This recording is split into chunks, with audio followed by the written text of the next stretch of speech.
মমতা বন্দ্যোপাধ্যায় তিনি আজকে যা কথা বলেছেন, এরপরে তো আমরা সবাই ঠিক করেছি, সবাই একটা করে লজেন্স, একটা করে ললিপপ কিনে মুখে দিয়ে বসে থাকবো, চাচাজানরা আসবেন। বাংলাদেশের পরমাণু বোমা হিপ হপ করতে করতে, মাছ পাস করতে করতে আমরা সবাই হেলিকপ্টার, আপনারা কলকাতা দখল টখল করে বাড়ি চলে যাবেন। মমতা বন্দ্যোপাধ্যায় কি বলেছেন একবার শুনবো। জন্মেছেন এই মাটিতে, এই মাটিটাকে সমৃদ্ধ করুন, ভালোবাসুন, এবং যদি কেউ বিচ্ছিন্ন করতে আসার চেষ্টা করে তাকে প্রতিরোধ করুন, এবং সেক্ষেত্রে বাদ ভেঙে দিতে হবে। আর যারা কেউ কেউ বলছে বিহার দখল করবো, উড়িষ্যা দখল করবো, আমি বলি ভাই ভালো থাকবেন, সুস্থ থাকবেন, সুন্দর থাকবেন, কিন্তু এত বড় হিম্মত আপনাদের কেন কারো নেই যে বাংলা, বিহার, উড়িষ্যা সব নিয়ে নেবেন আর আমরা বসে বসে ললিপপ খাবো?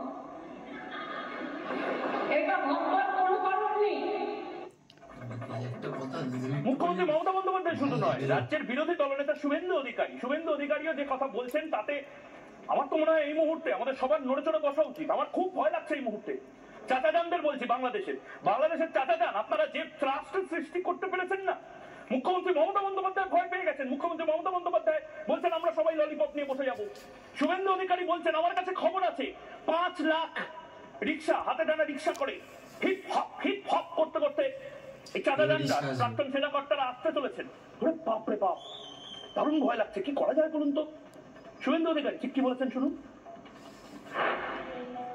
আমার কাছে খবর আছে ঢাকা থেকে 3 লক্ষ হাতে টানা রিক্সা রওনা দিয়েছে কলকাতা দখল করার জন্য। আরে ওদের আছেটা কি ভাই? আছে রাফেল রাখা আছে, হাতি মারায়, শুধু আওয়াজ দিলে না ওখান থেকে। আমি 26 মিনিট ধরে আপনাদেরকে যদি থাকি তাহলে বোধহয় একটু বোকামি হবে। আমি আপনাদের হিউমার বা আপনাদের সোমবার রাতে জবাব চাই বাংলার এই এন্টারটেইনমেন্ট এই বাংলাদেশি চাচাজানদের নিয়ে খিল্লি কলার 1 ঘন্টা দিতে পারলাম না। আই এম সরি, আমি হাত জোড় করছি।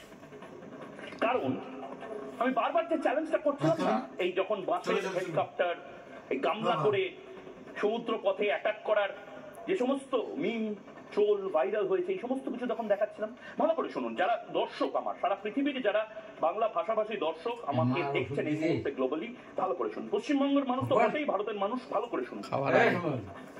বাংলাদেশি এই বেঈমান, এই নির্দিষ্টভাবে এই বেঈমান মৌলবাদী